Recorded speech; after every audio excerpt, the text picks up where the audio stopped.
This is a testimonial about a prayer for the nation. It took place 25 years ago in Canada concerning me. This is not about religion. It's a testimonial how prayers are answered. It's about encouragement. Now, 25 years ago in Canada, at this time, in June, May of 1990, Canada was in a crisis situation. There was a threat of Quebec separating. The West was disenchanted. The whole nation was tearing apart.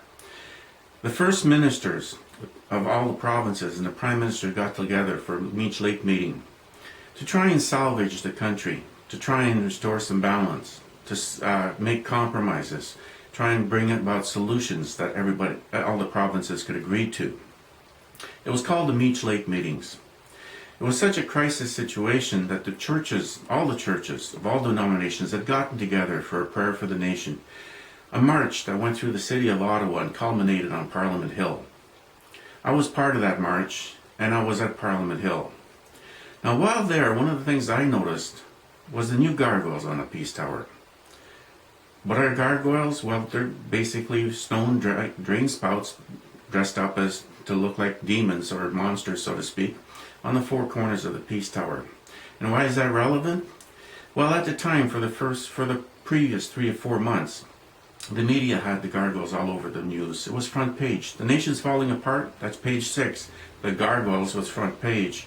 Taking them down, rebuilding them, ribbon cutting ceremonies. It was always on the front page, whereas the crisis with the nation, page 6, didn't make sense to me at all. And as I looked up at these gargoyles, and I says, they're just ugly monsters. What's the point? What's the purpose? I mean, it doesn't make sense why they would praise these gargoyles while at the same time all the crosses were being taken down across the nation. Prayer was taken out of schools. Prayer was taken out of council meetings.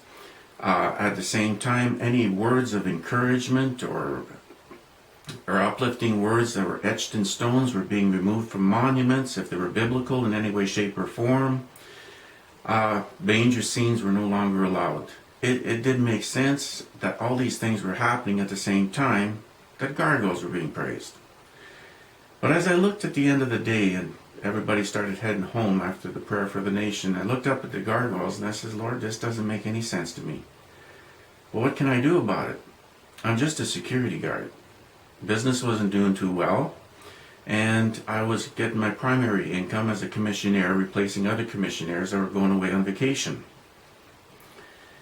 So that was on a Saturday, and I says, well, Lord, I says, we can't have gargoyles watching over our nation, but what can I do about it? That was on a Saturday. On Monday, I was posted to the conference center, and there was a lot of activity going on. Media was all over the place, television, cameras everywhere, RCMP all over the place. And I says, what's going on to the Sergeant at Arms? And he says, well, the Meech Lake meetings have fallen apart, and they've moved them to the conference center and at the last-ditch effort to try and salvage the meetings and restore the Constitution, so to speak. So it turns out I was guarding the front door of a rather important event. It also turns out there was another Christian at the other front door. So really, spiritually speaking, no spiritual entity can enter into that room except through us.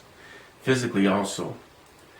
The Sergeant at Arms mentioned at the time, he would go outside and come back in. He says, wow, there's thousands of people surrounding the conference center.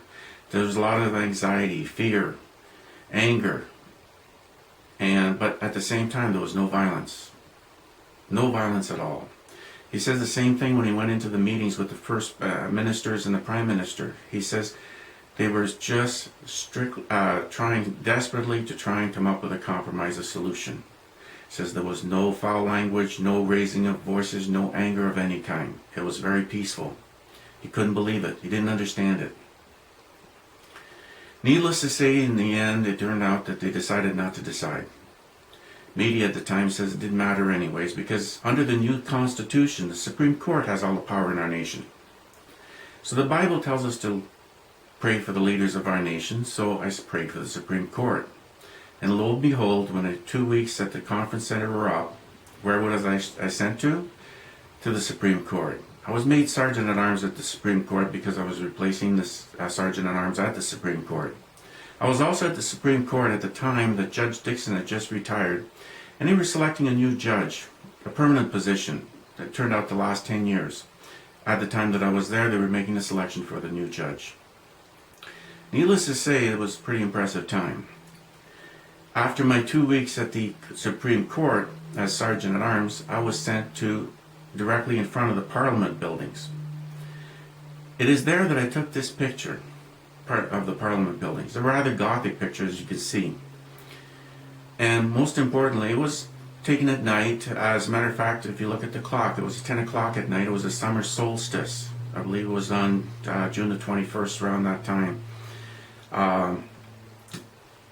You just take a Nikon camera, an old Nikon camera, no digital. You didn't know how the picture turned out. You hold the shutter. I held the shutter down for a count of 3 or 4. I can't remember for sure, and hoped for the best. No flash allowed. And that's the picture that turned out. Didn't get it developed for 3 months later. When I did get it developed, I was shocked to see how gothic it was. But I was also surprised to see that darkness coming down over the Peace Tower. So like a spiritual darkness to me, coming down over the Peace Tower, coming down over our nation. After my 2 weeks at in front of the Parliament buildings, I was posted to Emergency Preparedness Canada, where I was made watch officer, watching over the nation. Now, the watch officers are very much like the watchtower guys in the old biblical walled cities, so to speak, looking over, watching for enemies from without as well as enemies from within. Our job, though, was not so much about enemies as natural disasters, hurricanes, tornadoes, volcanoes, earthquakes. We categorized what happened and how it happened and how it was taken care of in other parts of the world, how it was taken care of here, so that the Prime Minister could be properly advised how to take care of it best in the future. Needless to say, as I look back at the summer, I was recalled that prayer on Parliament Hill. Lord, we can't have gargoyles watching over our nation, but what can I do about it? Lord says, I got to volunteer. And I ended up at the conference center watching over the Prime Minister and the First Ministers. Ended up at the Supreme Court watching over the Supreme Court judges. Ended up in front of the Parliament buildings watching over the Parliament. And then finally at Emergency Preparedness Canada, spiritually watching over the nation. Now I was just a security guard, and for many of you, you're saying, well, I'm just a housewife. I'm just a construction worker. It doesn't matter. When it comes to God, we're all spiritual warriors. I know we live in a society where basically it's been going so well for the last 50 years, nobody prays anymore. Nobody knows how to pray. They laugh at people that pray. Frank Sinatra's song, My Way, pretty much made a ridicule of anybody that's down on his knees. But when you're down on your knees and when you're praying earnestly to God, He answers. You're at most powerful because you have the most powerful God on your side. And He can answer prayers, and He does answer prayers. Many of you tried testimonies to others telling you how well your prayers were answered, and the people just say, well, it's a coincidence. It's whatever. Well, prayers are answered. We live in a world now that's at a crisis. Our nation's at a crisis. And soon, as individuals, we'll all be at a crisis. And we'll need to know how to pray. We'll need to know that prayers are answered. This testimony is just an encouragement to you. It's not about religion. So that when it's time for you to pray, and it should be now, that you will believe and understand that it will be answered. Believe it will be answered, and it will be answered. Thank you. God bless you. My name is Bob Carrier from Grand Point, Ontario, Canada. Have a blessed day.